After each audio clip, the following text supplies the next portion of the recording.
श्रावण महिना सुरू होतो आणि श्रावण महिन्यात सगळ्यांना बरेच उपवास असतात. तर प्रत्येक वेळी आपण साबुदाणा वडा किंवा तेलकट खाऊ शकत नाही. सोमवारला भगर चालत नाही, शनिवारला भगर चालते, बाकीला गुरुवार असेल किंवा मंगळवार असेल त्याला सुद्धा भगर चालते, पण सोमवारला साबुदाणा खिचडी चालते. तर आज मी तुम्हाला अगदी मऊ मोकळी त्रास न होणारी साबुदाणा खिचडी दाखवणार आहे. कारण बरेच जण म्हणतात साबुदाणा पचत नाही, साबुदाणा खिचडी खाल्ल्यावर त्रास होतो. तर माझ्या पद्धतीने एकदा नक्की साबुदाणा खिचडी बनवून बघा आणि मग मला सांगा. सोबत आपण अगदी 1 मिनिटात होणारी बटाट्याची भाजी बनवलेली आहे. बटाटे उकडले असेल तर 1 मिनिट पण लागत नाही. सोबत दही, लिंबू काही घ्या. तर नमस्कार, मी अनिता केदार रेसिपीज मराठीमध्ये तुमचं मनापासून स्वागत आहे. तर आज आपण बघूया अगदी सोप्या पद्धतीने छान अशी साबुदाणा खिचडी, बटाट्याची भाजी. बरेच जणांना साबुदाणा खिचडी आवडते, पण खिचडी खाल्ल्यावर त्रास होतो, तो होऊ नये म्हणून आज मी साबुदाणा खिचडी कशी बनवायची, साबुदाणा भिजत घालण्यापासून पूर्ण रेसिपी आज आपण बघूया.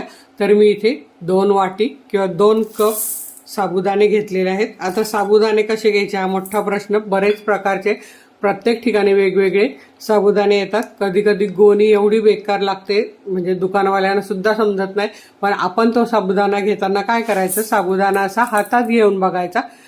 आणि हा बघा साबुदाण्याचा आपल्याला पांढरा हाताला लागलाय का, अजिबात नाही लागलं. जर तुमच्या हाताला हे साबुदाण्याचं पांढरं लागलं तर समजायचं तो साबुदाणा चांगला आहे, तिथेच तुम्ही कॅन्सल करा, साबुदाणा घेऊ नका अजिबात. आणि आता दुसरी टीप म्हणजे बरेच जण म्हणतात साबुदाणा अगदी थोडा वेळ भिजवायचा आणि नंतर चाळणीत उपसून ठेवायचा. अजिबात करायचं नाही. जर तुम्हाला साबुदाण्याची खिचडी पचायला हलकी व्हायची असेल तर हा साबुदाणा तुम्हाला 6 ते 7 तास भिजत घातलाच पाहिजे.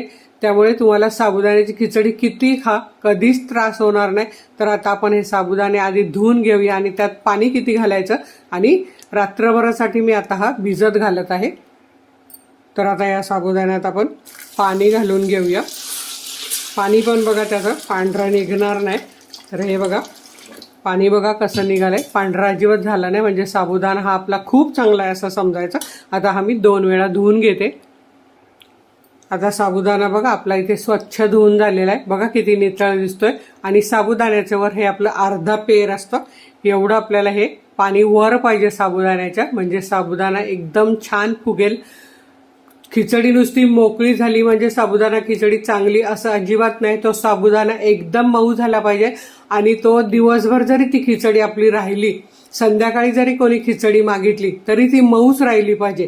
त्याकरता साबुदाणा आपल्याला अर्धा, आपलं हे पेर असतं बोटाचं, हे अर्धा पेर तरी वर पाणी पाहिजे. आणि असं आपल्याला हे साबुदाणे भिजत घालायचे आहे. माझी बोटं काळी दिसतात कारण मी आता पितांबरीने देवाचे भांडे घासलेले आहेत.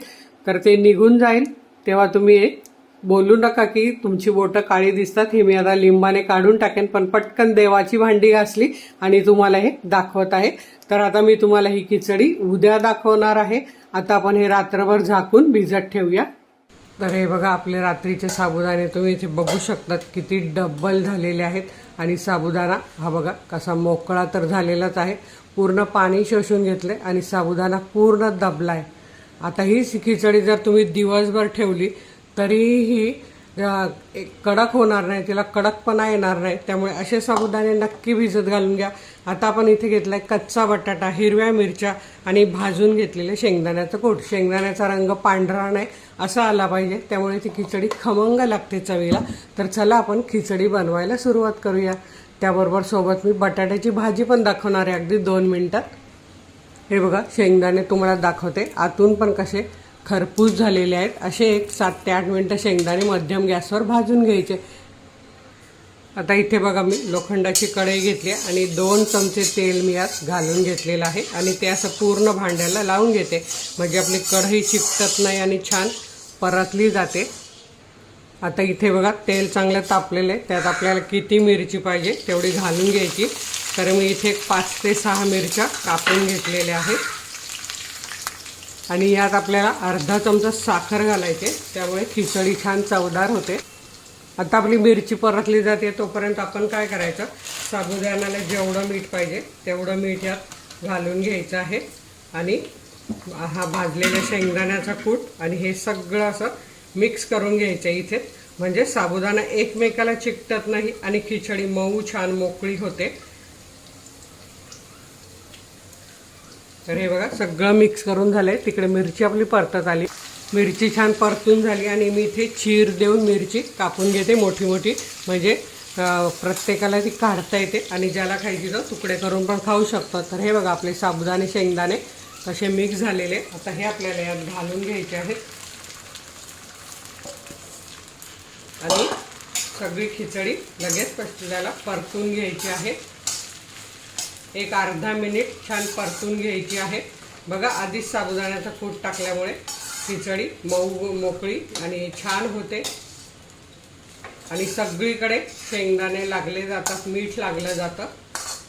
कारण आपण जर आधी साबुदाणे टाकले तर ते साबुदाणे चिकट असतात, ते एकमेकाला चिकटले जातात. 1 मिनिट परतून झाल्यावर आपल्याला काय करायचं आहे, झाकण ठेवायचं आहे आणि बारीक गॅस करून 1 मिनिटभर ठेवायचं आहे. तोपर्यंत आपण बटाटा किसून घेऊया. मी कच्चा बटाटा घालणार आहे. तुम्हाला जर उकडलेला बटाटा घालायचा असेल तर तुम्ही अगदी 3-4 मिनटं खिचडी परतल्यावर मग घाला आणि मग 1 मिनिट वाफ द्या. आता इथे मी मोठ्या होलच्या किसणीने हा बटाटा छान मोठा मोठा किसून घेणार आहे.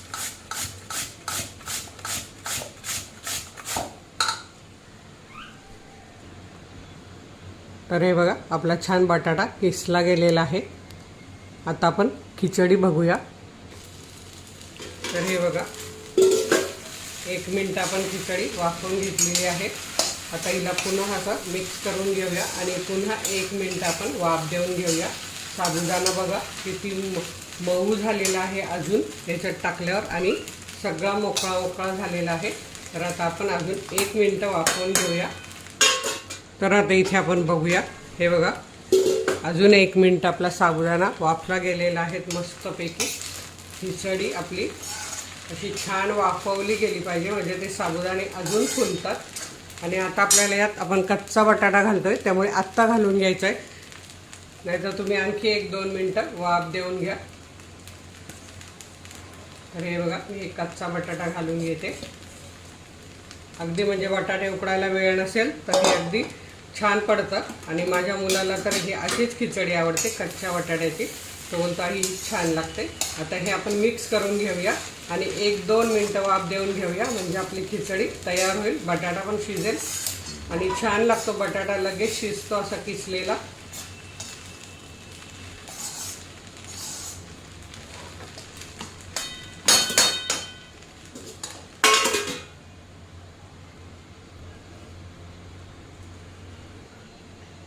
दीड ते 2 मिनिटं झालेले आपण बघूया आणि हे बघा छान परतली गेली आणि खिचडी एकदम परफेक्ट झालेली. बटाटा पण शिजलेला आहे, खूप छान लागते ही. तर आता आपण अगदी एखाद्या मिनिटभरात बटाट्याची भाजी कशी करायची ते मी दाखवते.